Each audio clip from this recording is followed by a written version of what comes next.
오늘은 요한계시록 16장 1절부터 9절 말씀 보겠습니다. 요한계시록 16장 1절부터 9절 말씀입니다. 또 내가 들으니 성전에서 큰 음성이 나서 일곱 천사에게 말하되 너희는 가서 하나님의 진노의 일곱 대접을 땅에 쏟으라 하더라. 첫째 천사가 가서 그 대접을 땅에 쏟음에 짐승의 표를 받은 사람들과 그 우상에게 경배하는 자들에게 악하고 독한 종기가 나더라. 둘째 천사가 그 대접을 바다에 쏟음에 바다가 곧 죽은 자의 피같이 되니 바다 가운데 모든 생물이 죽더라. 셋째 천사가 그 대접을 강과 물 근원에 쏟음에 피가 되더라. 내가 들으니 물을 차지한 천사가 이르되 전에도 계셨고 지금도 계신 거룩하신 이여 이렇게 심판하시니 의로우시도다. 그들이 성도들과 선지자들의 피를 흘렸으므로 그들에게 피를 마시게 하신 것이 합당하니이다 하더라. 또 내가 들으니 제단이 말하기를 그러하다. 주 하나님 곧 전능하신 이시여 심판하시는 것이 참되시고 의로우시도다 하더라. 넷째 천사가 그 대접을 해에 쏟음에 해가 권세를 받아 불로 사람들을 태우니 사람들이 크게 태움에 태워진지라. 이 재앙들을 행하는 권세를 가지신 하나님의 이름을 비방하며 또 회개하지 아니하고 주께 영광을 돌리지 아니하더라. 아멘. 오늘은 회개는 은혜의 반응이자 특권이라는 제목으로 하나님 말씀을 보겠습니다. 요한은 일곱 천사를 향해 성전에서 외치는 큰 명령 소리를 듣습니다. 시작하여라. 땅에 하나님의 진노의 일곱 대접을 쏟아 부어라. 첫째 천사가 나와서 땅에 그 대접을 붓죠. 그러나 그 짐승의 표를 받고 그 형상에게 예비한 모든 자들에게 끔찍한 종기가 일어나죠. 두 번째 천사가 바다에 그 대접을 붓습니다. 그러자 바다가 응고되어 피가 되었고 그 안에 있는 모든 것이 다 죽습니다. 세 번째 천사가 강과 샘물에 그 대접을 붓습니다. 그러자 물이 피로 변합니다. 요한은 물의 천사가 말하는 소리를 듣습니다. 지금도 계시고 전에도 계셨던 거룩하신 분, 주님은 의로우시고 주님의 심판은 참되십니다. 그들이 성도와 예언자들의 피를 흘리게 하였으므로 주님께서 그들에게 피를 주어 마시게 하시는 것은 마땅합니다. 바로 그때 요한은 제단이 찬송하는 소리를 듣습니다.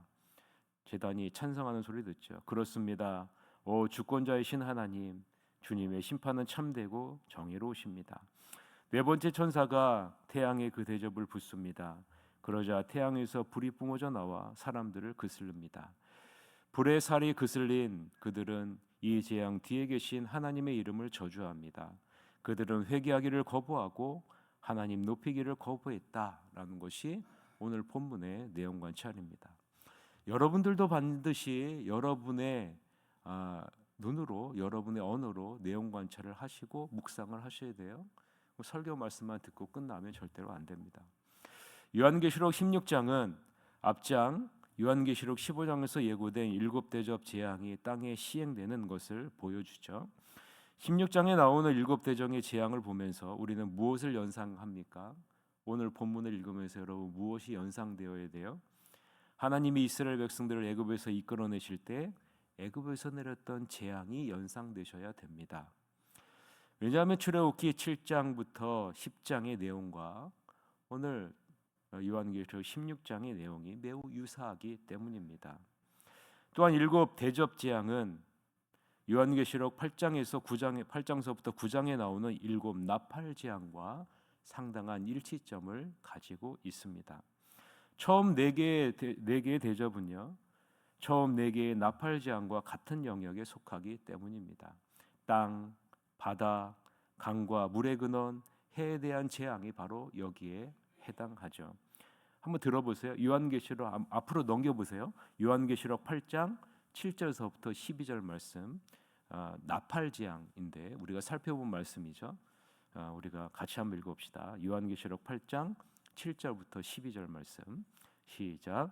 첫째 천사가 나팔을 부니 피 섞인 우박과 불이 나와서 땅에 쏟아짐에 땅의 3분의 1이 타버리고 수목의 3분의 1도 타버리고 각종 푸른 풀도 타버렸더라. 둘째 천사가 나팔을 부니 불붙은 큰 산과 같은 것이 바다에 던져짐에 바다의 3분의 1이 피가 되고 바다 가운데 생명 가진 피조물들의 3분의 1이 죽고 배들의 3분의 1이 깨지더라. 셋째 천사가 나팔을 부니 횃불같이 타는 큰 별이 하늘에서 떨어져 강들의 3분의 1과 여러 물샘에 떨어지니 이 별 이름은 쓴쑥이라. 물의 3분의 1이 쓴쑥이 되매 그 물이 쓴 물이 되므로 많은 사람이 죽더라. 넷째 천사가 나팔을 부니 해 3분의 1과 달 3분의 1과 별들의 3분의 1이 타격을 받아 그 3분의 1이 어두워지니 낮 3분의 1은 비추임이 없고 밤도 그러하더라 라고 기록하고 있죠. 지금 이 나팔 재앙과 지금 우리가 살펴보는 대접 재앙과 상당한 유사성을 가지고 있다라는 거죠. 그런데 중요한 차이점이 있습니다. 여러분 차이점을 발견하셨나요? 읽으시면서 중요한 차이점은요, 우리가 방금 전에 읽은 7 나팔 재앙은 각 영역의 3분의 1로 제한이 되어져 있다라는 거죠. 범위가 설정되어져 있다라는 거죠. 반면에 우리가 지금 살펴보고 있는 7 대접 재앙은 어떻게 돼요? 제한이 없죠. 총체적이고 완전히 파괴적인 것을 우리는 볼 수 있어요. 3분의 1로 제한되는 것이 아니라 이제 모든 영역으로 확대되고 있다라는 거죠. 또한 7인 재앙과 7 나팔 재앙에서는요, 6째 재앙과 7째 재앙 사이에 심판을 지연시키는 막간이 있습니다. 그런데 우리가 살펴본 오늘 본문 요한계시록 16장에서는 심판을 지연시키는 막간이 없어요. 진정한 종말이, 진정한 끝이 왔다라는 것을 보여주고 있는 거죠. 진정한 마지막 때에 하나님의 진노가 맹렬해질 것이고 진노를 당하는 범위에도 제한이 없을 것이다 라는 것을 보여주고 있는 겁니다.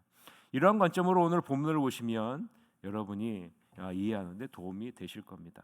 한번 살펴봅시다. 먼저 요한은 성전에서 나는 큰 음성을 듣습니다. 이 음성은 하나님으로부터 나는 음성임을 우리는 알 수 있죠. 하나님이 큰 음성을 7 천사에게 명령합니다. 진노의 7 대접을 땅에 쏟으라. 1절 같이 한번 읽읍시다. 또 내가 들으니 성전에서 큰 음성이 나서 7 천사에게 말하되 너희는 가서 하나님의 진노의 7 대접을 땅에 쏟으라 하더라 라고 말하죠. 따라서 7 대접 재앙은 하나님의 진노의 재앙임을 우리는 알 수 있습니다. 이 모든 것을 계획하시고 주장하시는 분이 하나님이시다라는 것을 분명히 알 수 있죠. 하나님은 역사와 인류 창조주이심과 동시에 심판자로서 천사에게 명령하시고 진노를 쏟으심으로 언약의 말씀을 반드시 이루신다라는 것이죠. 하나님은 반드시 진노를 다 쏟아 악을 멸하시고 하나님의 의를, 하나님과 그리스도의 완전한 통치를 이루신다라는 것을 보여주고 있는 겁니다. 7 천사에게 명령이 내려지자 하나님의 진노가 담긴 7 대접이 차례로 땅에 쏟아지기 시작합니다. 첫 번째 대접 재앙은 애굽에 내렸던 악성 종기 재앙을 연상시키죠. 출애굽기 9장 9절을 한번 들어보세요. 그 재가 애굽 온 땅에 티끌이 되어 애굽 온 땅의 사람과 짐승에게 붙어서 악성 종기가 생기더라라고 기록하고 있죠. 악성 종기가 애굽 사람에게만 생겼듯이 독한 종기도 하나님을 떠나 짐승을 따르며 우상을 섬긴 사람들에게만 임하는 것을 우리는 2절에서 볼 수 있죠. 2절 같이 한번 읽읍시다. 첫째 천사가 가서 그 대접을 땅에 쏟음에 짐승의 표를 받은 사람들과 그 우상에게 경배하는 자들에게 악하고 독한 종기가 나더라라고 기록하고 있죠. 애굽에 있던 이스라엘 백성들이 아무런 해를 입지 않은 것 같이 하나님만 섬기는 하나님의 자녀들은 아무런 재앙을 겪지 않게 되는 거죠. 따라서 하나님의 진노와 재앙과 심판은 하나님의 자녀에게는 두려움이 아니라 하나님의 의가 이 땅에 온전히 실행되는 것으로 우리가 봐야 되죠.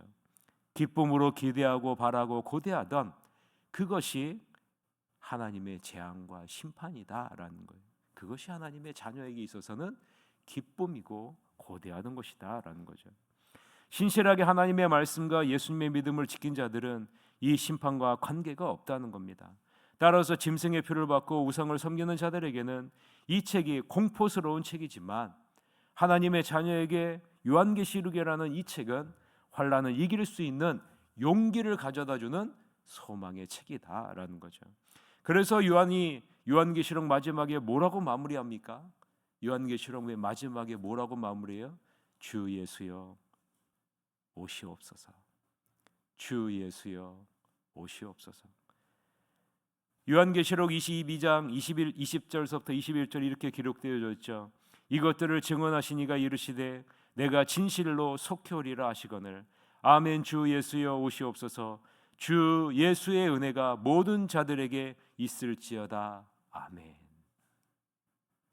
마지막에 뭐라고 말씀합니까? 주 예수여 오시옵소서. 이제 둘째 천사가 바다에 그 대접을 쏟습니다. 바다에 대한 심판이죠. 둘째 나팔재앙에서도 바다 가운데 피조물 3분의 1이 죽습니다. 그런데 오늘 본문 3절에서는 모든 생물이 죽임을 당합니다. 하나님의 진노와 심판이 격화되었음을 보여주고 있고 하나님의 진노의 마지막 심판임을 보여주고 있죠. 3절 같이 한번 읽읍시다. 시작. 둘째 천사가 그 대접을 바다에 쏟음에 바다가 곧 죽은 자의 피같이 되니 바다 가운데 모든 생물이 죽더라라고 기록되어져 있죠. 세 번째 대접 재앙은 강과 물의 근원에 대한 심판입니다. 4절서부터 7절 읽어봅시다. 셋째 천사가 그 대접을 강과 물 근원에 쏟음에 피가 되더라. 내가 들으니 물을 차지한 천사가 이르되 전에도 계셨고 지금도 계신 거룩하신 이여 이렇게 심판하시니 의로우시도다. 그들이 성도들과 선지자들의 피를 흘렸으므로 그들에게 피를 마시게 하신 것이 합당하니이다 하더라. 또 내가 들으니 계단이 말하기를 그러하다. 주 하나님 곧 전능하신 이시여 심판하시는 것이 참되시고 의로우시도다 하더라 라고 말하죠. 이 부분에서 우리가 눈여겨봐야 할 것은 전에도 계셨고 지금도 계신 거룩하신 분이시다라는 이 부분입니다. 이 말은 하나님의 성도가 고통을 당하던 그때에도 계셨고 최후 심판의 때에도 계실 분이라라는 것입니다. 그런데 이 부분에서 주목해서 봐야 할 부분은요. 이전에는 이제도 있고 전에도 있었고 장차 오실 전능하신 분으로 소개했는데 우리가 읽은 본문에서는요. 뭐라고 기록하고 있어요? 하나가 빠져 있죠. 장차 오실 분이 빠져 있습니다. 여러분 요한계시록 1장 8절을 한번 들어보세요. 주 하나님이 이르시되 나는 알파와 오메가라 이제도 있고 전에도 있었고 장차 올 자요 전능한 자라 하시더라. 그런데 우리가 읽은 본문에서는 뭐가 하나 빠졌죠? 뭐가 하나 빠졌어요? 장차 오실 분이 빠졌어요. 왜 빠졌을까요? 그것은 지금이 마지막 최후의 심판의 날이기 때문입니다. 장차 오실 분이 아니라 지금 오셨다라는 그리스도의 완전한 통치를 이루기 위해서 장차 오실 분이 지금 이미 오셨다라는 거예요. 그래서 오늘 본문 5절을 헬라어 원문에서는요. 지금도 계시고가 먼저 나오는 거예요. 5절의 원문에서는요. 지금 계시고가 먼저 나와요. 지금 계시고. 왜요? 현재를 더 중요하게 생각하라는 겁니다. 지금이 너에게는 너무 중요하다라는 거예요. 지금이 하나님을 만나는 시간이고 지금이 하나님 앞에서 믿음으로 응답하는 시간이고 하나님의 마지막 심판을 볼 수 있는 시간이다라는 거죠.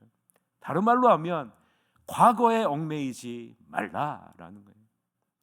지금 현재 임하신 하나님의 손길에 집중하라는 겁니다. 하나님은 순교자들이 흘린 피에 대해 다 보시고 마지막 때에 반드시 갚아주실 것이다 라는 거예요. 타락한 이 세상에서 하나님의 말씀과 예수 믿음을 지킨 자가 겪는 모든 고통과 억울함을 하나님은 다 아시고 반드시 갚아주신다라고 오늘 본문을 통해서 우리에게 보여주고 있는 겁니다. 그러기에 의로운 재판관이신 하나님의 심판은 의롭게 살며 고통당하는 하나님의 자녀에게는 소망입니다. 반드시 하나님이 우리의 억울함을 풀어주실 것이기 때문입니다. 그러기에 우리는 오늘도 믿음으로 수고와 눈물을 감수하며 그 믿음을 지키며 주님을 바라보며 나아가야 한다는 거죠. 여러분, 우리는 너무나 편하게 살고 있으니까 잘 못 느끼지만 당시에는요, 죽음의 위협을 당한, 예수 그리스도를 믿는다는 그 이유 하나만으로 온갖 핍박과 조롱과 죽음의 위협 가운데 살아갔었던 사람들 아닙니까? 앞으로 이러한 것이 우리에게도 다가온다는 거예요. 이 세상은 그것을 향해 달려가고 있다는 거죠. 우리나라를 벗어나서 보십시오. 기독교인들이 핍박을 당하는 나라가 얼마나 많은지 아십니까? 우리가 이 땅에서 살고 있는 것을 우리는 감사해야 되고, 우리가 이들을 위해서 기도해야 되고, 우리가 이들을 위해 선교, 복음을 전해야 되는 사명을 우리에게 주신 겁니다. 넷째 대접재앙은 태양에 쏟아집니다. 해가 권세를 받아 불로 사람들을 태우죠. 8절에서부터 9절 같이 읽읍시다. 넷째 천사가 그 대접을 해 쏟음에 해가 권세를 받아 불로 사람들을 태우니 사람들이 크게 태움에 태워진지라. 이 재앙들을 행하는 권세를 가지신 하나님의 이름을 비방하며 또 회개하지 아니하고 주께 영광을 돌리지 아니하더라 라고 말하죠. 이 재앙은 넓게는 자연계에 내려지는 재앙을 의미하죠. 그러나 사람들의 반응은 어떻습니까? 하나님께 심판을 받으면서도 하나님을 비방하고 자기의 죄를 회개하지 않습니다. 고난을 통해 하나님께 돌아오기를 바라는 하나님의 의도와는 정반대로 가죠. 우리가 기억해야 될 것은 회개하지 않는 것이 재앙을 만난 사람들의 특징이라는 거죠. 수많은 자연재해가 이 세상에서 일어나고 있죠. 수많은 이재민들을 돕기 위해 떠들썩하지만 정작 회개하고 하나님께 돌아오는 사람들은 매우 적습니다. 오히려 하나님을 원망하죠. 불평하는 사람들이 많죠.